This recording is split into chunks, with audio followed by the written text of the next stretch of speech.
नमस्ते।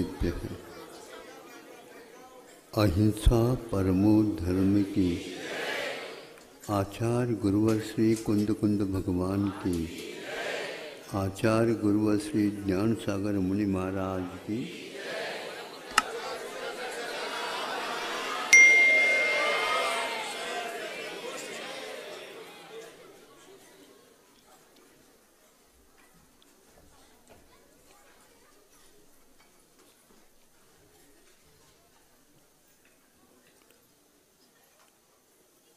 आईना छोटा हो या बड़ा, आईना समझते हो? दर्पण, वह छोटा हो अथवा बड़ा, इससे कोई फर्क नहीं पड़ता, किंतु आईना साफ सुथरा हो, आईना के ऊपर कोई किसी प्रकार की धूल आदि न चिपके तो हमारे भीतर का जो दृश्य है उसमें झलकेगा। हमारा स्वरूप विकृत हुआ है अन्य पदार्थों से, उसको अच्छे साधनों के माध्यम से मांझना, यही एक कर्तव्य होता है। समझदार व्यक्ति इसको उस प्रकार के साधन सामग्री के द्वारा उसको साफ करने का पुरुषार्थ करता है। जिसके पास कोई विशेष साधन सामग्री नहीं भी मिलते तो भी साफ जो जल है उस जल के माध्यम से वह अपने वस्त्रादिकों को धो लेता है, और इसलिए कि उस वस्त्र में चूँकि बाहरी पदार्थ भी आकर के चिपकते हैं, उनको दूर करना अनिवार्य होता, अन्यथा उसमें और जीवों की उत्पत्ति हो सकती है और होती ही है। वह आपके लिए घातक अथवा पीड़ादायक हो सकते। तो चलिए, आप सर्वप्रथम वस्त्र को साफ करने के लिए अनेक प्रकार के आपके पास सामान हैं, उससे उसको साफ करना चाहते।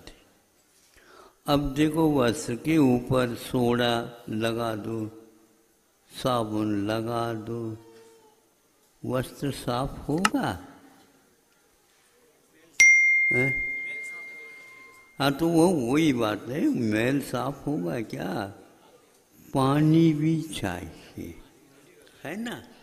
हाँ, क्योंकि वो पानी जा करके वह जो मलांश वहाँ पर एकत्रित हुआ उसको वह गीला कर देगा, और गीला होने के उपरांत आप घिसोगे तो अपने आप ही वह मल निकलने लग जाएगा। नहीं है तो नहीं, तो पानी लगाना, लगा दिया, लेकिन कीचड़दार पानी लगा दोगे तो दुगना और हो गया। समझ रहे हो? आपके कार्य भी लगभग ऐसे हो रहे हैं। कहने के लिए आपने धो दिया, लेकिन कीचड़ के पानी से साफ नहीं होता, इसलिए उससे बचना अनिवार्य है। जल में हमेशा हमेशा जल का ही स्वरूप रहता है, ऐसा है ही नहीं, धूलि के कारण ऐसा होता है। तो इसलिए जब वह लगाता है, कर्मों के कारण आत्मा का वस्त्र जो है एक प्रकार से गंदा हो गया है। अनादिकाल से वह गंदा इकट्ठित होता भी रहता है, कुछ साफ होता भी चला जाता है, उसकी उम्र के हिसाब से वह काम होता है। यह गाथा में आचार्य कुंद कुंद देव के द्वारा समय सार में दी हुई है। एक नहीं, दो नहीं, 3-4 गाथाएं दी हैं। उसके लिए उन्होंने कहा इसको साफ करना अनिवार्य, किंतु विधिवत साफ करना अनिवार्य है। आप साबुन सोडा लगाते हुए भी उसमें किसी प्रकार का गंदगी नहीं आना चाहिए। पानी भी शुद्ध होना चाहिए। अब ये हम पूछना चाहते हैं, साबुन आप उसके ऊपर घिस रहे हैं तो कि साबुन का क्या त्याग करना, कब करना, इसका कोई भी इसके लिए संकेत नहीं है, क्योंकि पहले से ही श्रद्धान है। इस साबुन लगाने से मल शुद्ध होता है, गंदगी दूर हो जाती है। ये विश्वास के कारण ही वह घिस रहा है। लेकिन साबुन को फेंकने की बात कभी भी करते नहीं, किंतु उसको रख देते हैं, दोबारा काम में आ सकता है। लेकिन बाकी सब जितने भी हैं धो धो करके साफ करते रहते हैं। अब जब ठीक ठाक हो गया, क्या ठीक ठाक हो गया, वस्त्र, उसमें अब किसी प्रकार की गंदगी नहीं है, तो अंत में शुद्ध जल के माध्यम से क्या करते, हाँ, उसको अंतिम है वह पानी, उस पानी में और कुछ भी नहीं रखा और उसको डुबो करके 3-4 बार उसमें अच्छे ढंग से निचोड़ देते हैं। अब वैसे निचोड़ करके रखते नहीं, उसको भार करके फटकार ज़्यादा जोर से नहीं करते, वस्त्र ही फट जाए। अब देखो कुछ इसमें और भी किए जाते हैं। तो साबुन का त्याग नहीं किया, साबुन का त्याग नहीं किया जाता, किंतु साबुन घिसता घिसता अपने आप ही विश्राम पा जाता। जिस समय आप समझते हैं ये हमारा वस्त्र सही साफ हो गया। साबुन से साफ हुआ कि जल से साफ हुआ, ये भी सोचने की बात है। जल के बिना भी नहीं, लेकिन केवल जल के द्वारा भी नहीं, साबुन के बिना भी नहीं, केवल साबुन से भी नहीं। ये जो साधन सामग्री है, इसको बोलते हैं एक प्रकार से बाह्याभ्यंतर दोनों कारणों की उपस्थिति से ये कार्य शुद्ध होता है। हमारे वस्त्र जो आत्मा का उपयोग है, वह भी इन बाहरी संपर्क के कारण, राग द्वेषादि के कारण वो गंदा हो गया है। ये जो पर्व के दिन आदि योग जो आते हैं, वो गृहस्थों के लिए चूँकि इतने निमित्त से उतना कम से कम साफ करने का अवसर प्राप्त हो जाता है। मुनि महाराजों का तो प्रत्येक पद में अपने उपयोग को शुद्ध करने का कार्यक्रम चलता ही रहता है। उनके पास इस प्रकार के साधन हैं, उनको हमेशा वो साफ करते रहते, लेकिन फिर भी गंदा होने का अवसर तो संसार में होता ही रहता है, उससे सावधानी की आवश्यकता है। फिर इसके उपरांत आप धोने के उपरांत दूसरा उस वस्त्र को थोड़े से और चमकाना चाहते हैं, तो फिर कौन से पाल है, तीनों पाल, रानी पाल, मुनि पाल, कई प्रकार के हमारे पास सामने आदि कौन से पाल रहे हो। नहीं महाराज, अहिंसा धर्म पालते हुए ये भी पालते। अब इसमें देखो, इसमें शुद्ध पानी में उसको डाला जाता है, फिर ज़्यादा नहीं डाला जाता, थोड़ा सा। अब उसको एक प्रकार से निकाल करके रख दो। ये क्या कर रहा है, ये मलांश को तो दूर कर दिया, लेकिन फिर भी उसमें और भी मल रहता है उसको साफ करने का रानीपाल काम करता है। लेकिन शुरुआत में यदि रानीपाल को डाल दिया, तीनों पाल को डाल दिया, वो पाल, तो शुरुआत में नहीं, ये तो अंत में जब उसको धो धा करके पूरा का पूरा सफ़ेद ही जल निचोड़ में आ जाए, देखते रहते हैं तो आता है, तब ये इसका उपयोग करते हैं। इसके उपयोग करने के उपरांत और इसमें चमक ललाके का लाने के लिए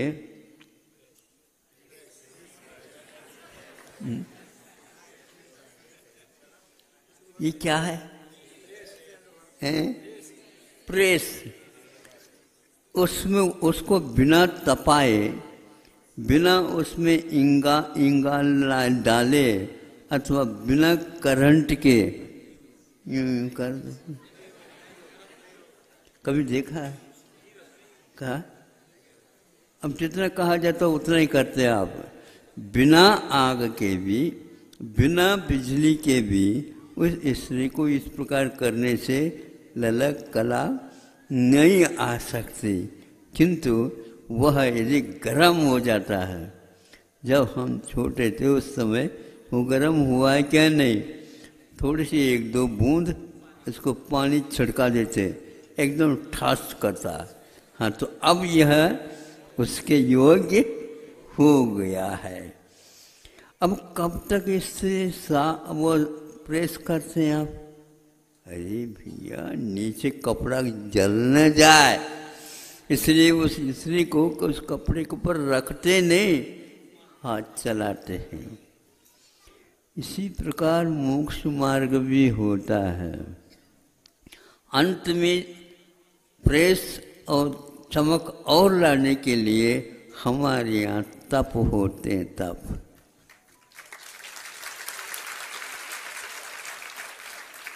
अब वो तप के बिना आपका रत्नत्र कैसे है, झुर्रीदार साफ सुथरा किया तो है वस्त्र, लेकिन झुर्रीदार वैसे आप इसको सुखा दो तो बस धुर्री रहती है।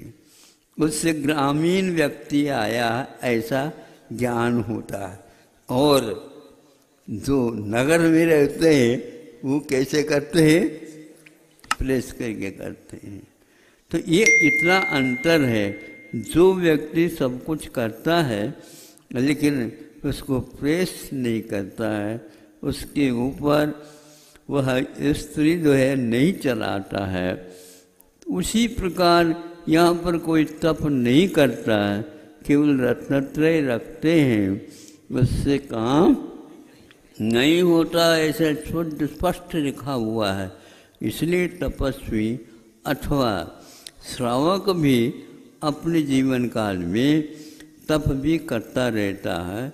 श्रावकों के लिए कहा दानम पूजा शील मुवासु, दान भी पूजा भी और शील में ने एक मर्यादित जीवन रहना है। जितने संकल्प लिया है उतने ही अपने पास परिग्रह अधिक रखना है, बाकी उससे अपने जीवन को बचाना। और एक प्रकार से जैसे बीज की सुरक्षा किसान करता है, उसी प्रकार यह श्रावक भी शील की रक्षा करता रहता है, ताकि संतान क्रम से वह धर्म बहुत पवित्र धर्म है, उस धर्म की रक्षा हो सके। ऐसे ये 4 धर्म श्रावकों के लिए बताए, उपवास भी बताया है। एक जब छोटे उस समय 1 महीने में 1 दिन ये चक्की चलाते हैं, चक्की तो वह मशीन के माध्यम से चलाते हैं, तो मशीन को 1 दिन छुट्टी देते थे। हाँ, ताकि वह भीतर का जो कुछ भी मान लो 1 महीने में अटक गया, फटक गया, कुछ जम गया, उसको साफ करने के लिए होता है। इसी प्रकार शरीर का भी सिद्धांत है।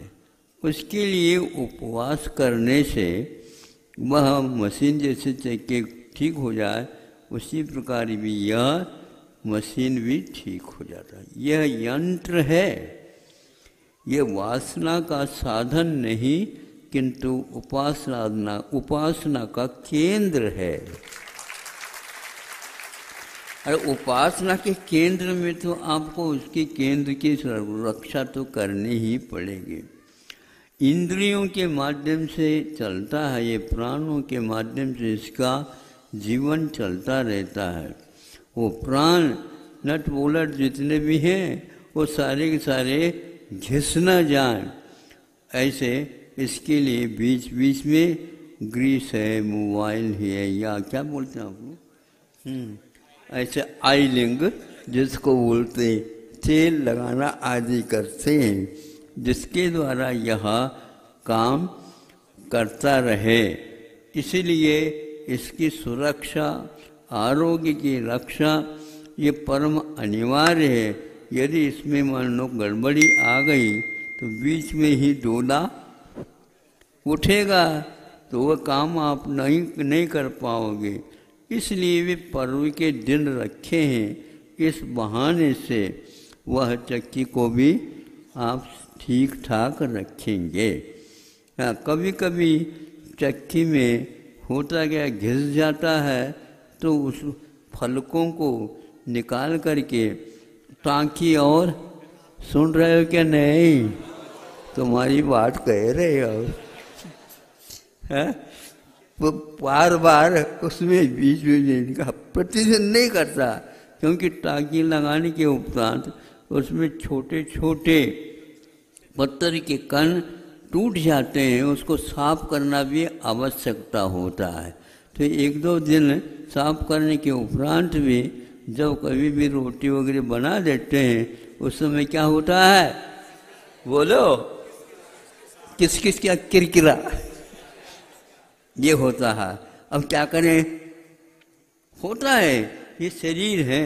इसी प्रकार इसको काम करने से ये किसकिसा और किरकिरा नहीं करता, बल्कि केवल पानी भी लिया जाता है, कम लिया जाता है भोजन, या बहुत गरिष्ठ इत्यादि नहीं लिया जाता, ये बताने की आवश्यकता नहीं।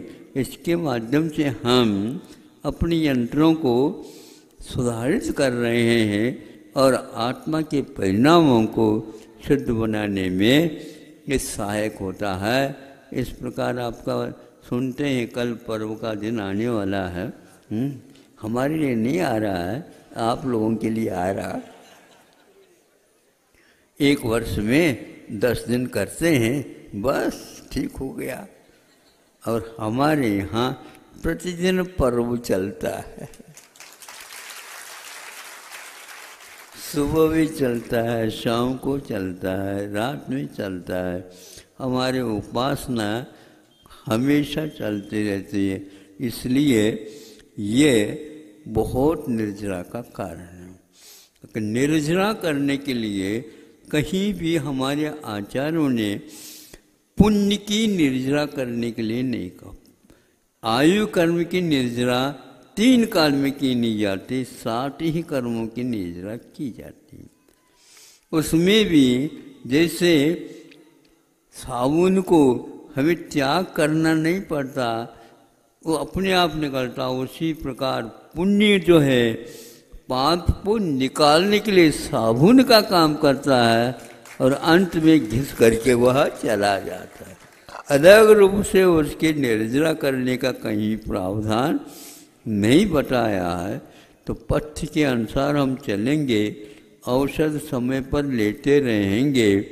औषध को त्याग करने की बात नहीं है, औषध का उपयोग करने की कला होनी चाहिए। औषध का उपयोग यथा अवसर कर लें, अपने आप रोगों का निष्कासन होता है।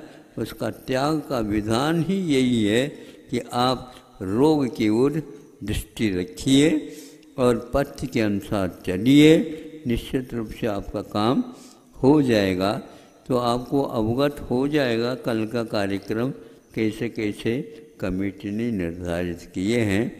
और प्राय करके सभी मंदिरों में यथावत पर्व मनाया जाता है, एकासन चलता है और नीरस भी चलता है, हरियाली गायब हो जाती है। भाद्रपद में भी वर्षा हो रही है लेकिन हरियाली गायब हो जाती है, 10 दिन के बाद वो आती है। फिर बात में देख लो सब सब्जी मंडी में क्या होता है, सब्जी मंडी बिल्कुल महंगी हो जाती है क्योंकि जैनियों का प्रताप है। सब बिल्कुल नहीं खाएंगे, फिर बाद में देखो इसके बीच में भी नहीं समझे सुखा सुखा करके रखते हैं और वह पर्व के दिनों में बाहर निकलता। महाराज सूखा है, हरी नहीं महाराज सूखा है। ये क्या है? जुब्बा इंद्र को जीतने के लिए है, नहीं समझे? देख तो लो ना हरियाली के अभाव में क्या होता है, सूखा सूखा होता है जैसे ज्येष्ठ आ गया हो। लेकिन कर्म की निर्जरा उसमें सबसे ज़्यादा होती है। ये परंपराएं गलत नहीं है, ये बहुत दिन से आ रही है। इस परंपरा का निर्वहन जिन लोग आज भी कर रहे हैं और उसके फल भी मिलते हैं, जिह्वा इंद्र को जीतने से, स्पर्श इंद्र को जीतने से, इंद्रियों के दमन करने से उनको अवश्य ही सल्लेखना का सौभाग्य प्राप्त होगा। इतना ही पर्याप्त समझता हूँ कि आप लोगों को भी यही इसी क्रम से जैसे वस्त्र का साफ करने का विधान बताया, उसी प्रकार आत्मा के उपयोग को भी शुद्ध बनाने की प्रक्रिया 3-4 तपों के 4-5 तपों के माध्यम से और व्रतों के माध्यम से, परिणाम भावनाओं के माध्यम से करते रहना चाहिए। अहिंसा परमो